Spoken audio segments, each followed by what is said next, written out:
시청자 댓글 중에 네. 지금까지 방송한 내용 중에 좀 약간 틀린 내용이 있다고 해서 네. 갖고 와봤습니다. 5년 결혼 제한은 동남아만 해당되는 게 아니고 모든 국제 결혼에 해당 사항이다. 예. 그리고 어느 나라만 특정하지 않는다. 5년 제한이. 그리고 5년 제한은 초청한 날부터 5년이다. 입국한 날이 아니고. 초청한 날이라 그러면은 뭐 초청 서류 넣은 날, 비자 서류 넣은 날요? 그분은 자, 첫째 제가 분명히 지난번 동영상을 그분은 잘못 들으셨네요. 동남아 여성하고 제가 일본이나 다른 나라도 이에 적용이 되는지 안 되는지 그건 제가 잘 모르겠다. 그렇게 분명히 말씀드렸어요. 맞아요. 예, 분명히 그렇게 말씀드렸기 때문에 왜 그쪽을 저희들이 하는 게 아니기 때문에 동남아는 필수적으로 해당이 되지만은 지금 일본 여성분하고 결혼을 해서 이혼한 분이 한 분이 저한테 문의가 왔는데 제가 정확하게 볼 때 확인을 해보겠다고 제가 말씀을 드린 부분이고, 그는 그분 말대로 모든 국가가 다 해당이 되는지 안 되는지 그거는 그쪽 대사관에 확인을 해봐야 아는 문제예요. 자, 그리고 그분이 말한 초청한 날이라 하면 비자를 신청한 날을 보고 하는 거예요. 그게 아닙니다. 비자를 신청을 해도 비자가 나왔더라도 이 여성이 한국을 안 가면은 해당이 안 됩니다. 응? 해당이 안 되고 한국 입국한 날로부터입니다. 근데 이분은 왜 이렇게 다르죠? 그분은 뭘 하시는 분인지 제가 모르겠지만은, 자, 한국에 초청한 적이 있냐 이렇게 이제 비자 신청할 때 있습니다. 거기에 초청이라 하는 말이 뭐냐면 한국 입국한 날을 의미하는 겁니다. 그러면 몇월 며칠 날 입국했다고 적습니다. 그러면 그걸 영사관에서 그 여성 앞에 여성분의 조회를 해봐요. 출입국 기록 그 이름으로서 조회를 해보고, 그래서 입국을 안 했으면은 해당이 안 돼요. 비자를 안만 받았든 말든. 그래서 그분은 정확히 아셔야 될 게 뭐냐면은 한국에 입국한 날로부터 결혼 비자로, 결혼 비자가 아닌 비자로 입국한 것은 또 해당이 안 됩니다. 결혼 비자로서 받아서 입국한 날로부터 5년이 지나야 다시 결혼을 할 수 있다는, 초청이라 하는 의미가 뭐냐 하면요, 그 문구에 초청한 적이 있습니까? 물론 초청은 한국에 들어간 입국을 시킨 걸 보고 초청이라는 말이에요. 그 때문에 비자를 신청한 날, 용어를 잘 아셔야 돼요. 비자가 신청한 날, 비자가 발급된 날, 그 다음에 초청한 날이라 하는 것은 한국으로 입국한 날을 의미하는 거예요.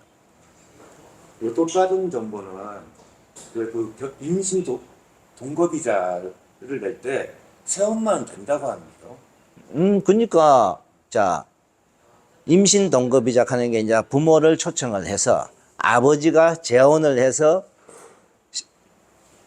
결혼을 새로 한 어머니가 하면은 이 호적에 같이 올라옵니다. 당연히. 체험만 호적에 같이 올라오잖아요. 이혼한 엄마는 빠져나가고, 옛날 한국의 호적 제도죠. 이혼을 하면은 여자는 자기 고향으로 호적이 돌아가고 새엄마가 당연히 오잖아요. 그러면 새엄마는 이제 어떻게 하냐면은 나의 신부의 출생 증명서에는 새엄마가 없죠. 그러면 호적으로서 아버지 증명하고 아버지와 엄마가 결혼했다는 결혼 증명서를 증명하고 요렇게 해서 새엄마는 된다 이 말이에요. 근데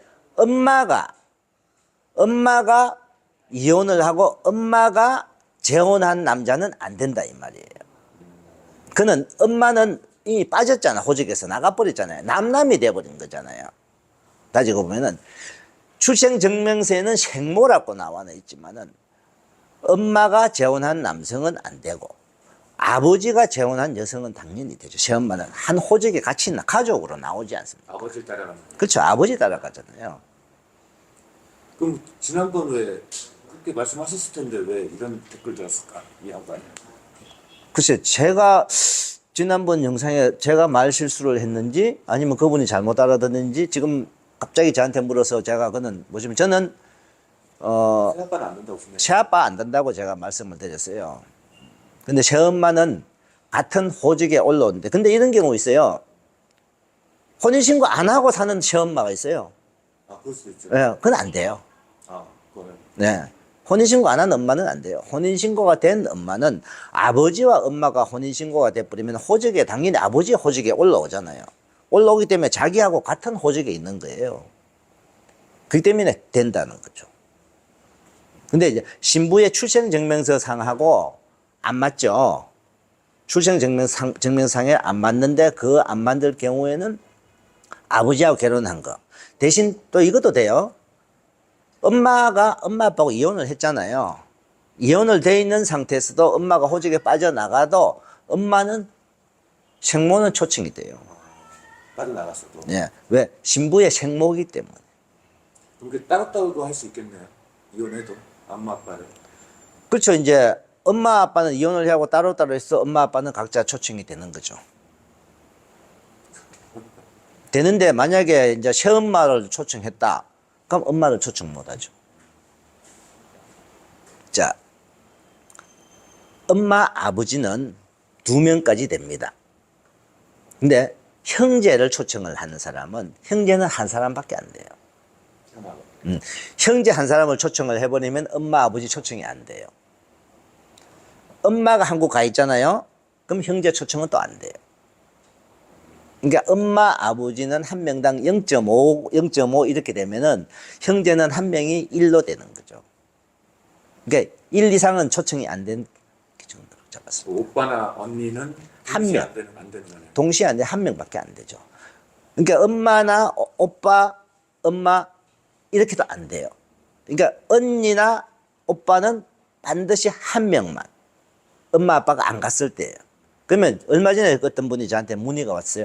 엄마가 한국에 있는데 언니를 초청할 수 있냐? 아니면 오빠를 초청할 수 있냐? 물었어요. 그래서 안 돼요. 엄마가 베트남 들어와야 돼요. 들어오고 나서 엄마가 나이가 많다. 한국에 이제 유학을 도와주러 갔는데 힘들어서 도저히 못해갖고 베트남 돌아왔습니다. 그래서 오빠나 언니를 초청하려고 합니다. 이게 이렇게 된다고요. 그런 초청을 많이 하려면 애를 많이 낳으면 되겠네.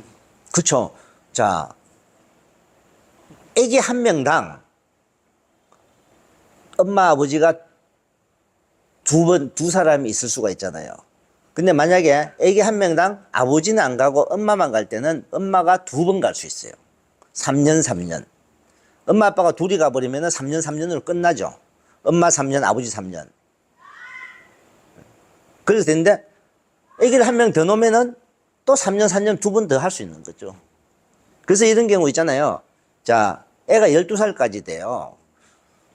그래, 이제 애하고 한 명 놓다가 이제 엄마, 아빠 초청을 하고 3년 있었어요.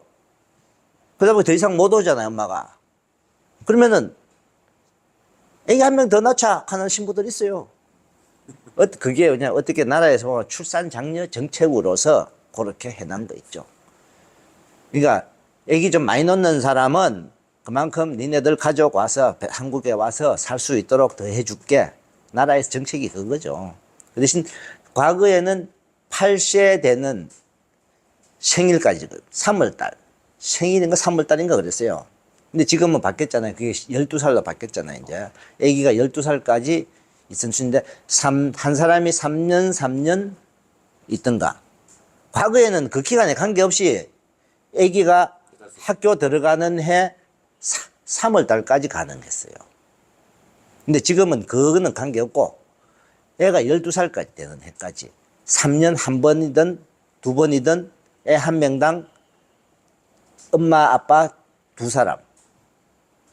그러니까 애 한 명이 더 있으면은 엄마 아빠가 2번씩 올 수 있는 거고, 만약에 엄마 한 명만 있다 그러면은 애기 2명이다 그러면 4번 있으니까 12년 3, 4, 12년을 있을 수 있는 거죠. 돈 많이 벌겠네. 그러니까 나라에서 이제 출산을 애기 많이 낳는 사람한테는 와서 장인 장모 한국에 더 체류할 수 있도록 해줄게. 그러니까 출산 장려.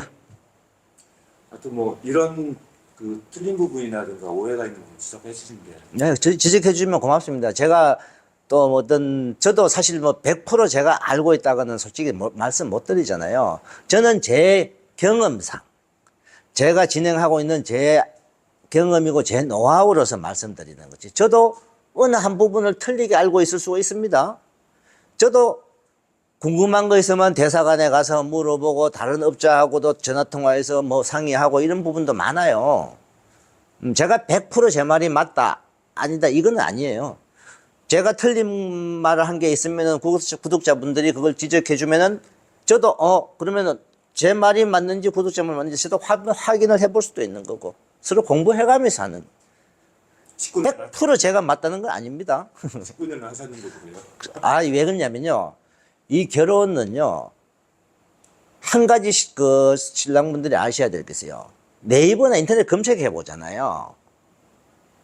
과거 내용을 믿으면 안 돼요. 초청이나 결혼이든 2, 3년 간격으로 이게 바뀌기 때문에.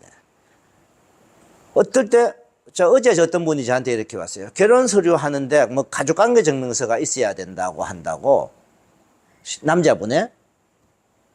그 어디서 그래요? 하니까 네이버 검색해 보니까 나오던데요. 그게 날짜가 언젠가 물어보라고는. 왜 옛날 날짜요? 항상 최근 날짜를 봐야 돼요. 그러니까 그건 뭐냐면은 이 신랑분들이 자기 경험상으로 올려놓은 게 있잖아요. 그걸 네이버 지식이라든지 이렇게 올려놓은데 검색을 해보면은 몇 년 전에 올려놓은 거는 지금 절대 안 맞을 수가 있다는 것. 그걸 반드시 아셔야 돼요. 비자법도 마찬가지고. 과거에는 장인 장모 한국 오면은 4년 10개월까지 있을 수 있었어요. 지금은 3년으로 바뀌었잖아요. 과거 해봤자 코로나 바로 전이에요. 이게 계속 바뀐단 말이에요. 전에는 여기서 그냥 C3 비자 가서 한국 가서 F1 비자로 변경했어요. 지금은 F1 비자를 처음부터 받아 들어가야 되잖아요. C3 비자는 무조건 한국에 3개월 있다 나와야 되고, 비자가 두 가지로 분리돼 버렸잖아요. 원래 그 비자 종류는 있는데 한국 가서 변경을 했던 걸 지금 한국 가서 변경이 안 된다는 거예요. 바뀐 거죠. 어떤 분이 그렇게 말하면 우리 장모 C3 비자로 와서 한국 와서 바꿨는데, 그렇게 말하는 분 있을 수 있어요. 그분 말도 맞아요. 그때는. 지금은 또 바뀌었다 이거죠. 그래서 항상 이 결혼이나 이런 쪽은 변경이 자주 되니까, 많이 자주 바뀌니까 항상 확인하고 저희들도 똑같아요. 계속 확인하고 합니다. 영사관에 물어보고 주위에 물어보고 또. 그러니까 항상 법은 똑같을 수가 없다는 것. 그 반드시 아시고 있어야 됩니다.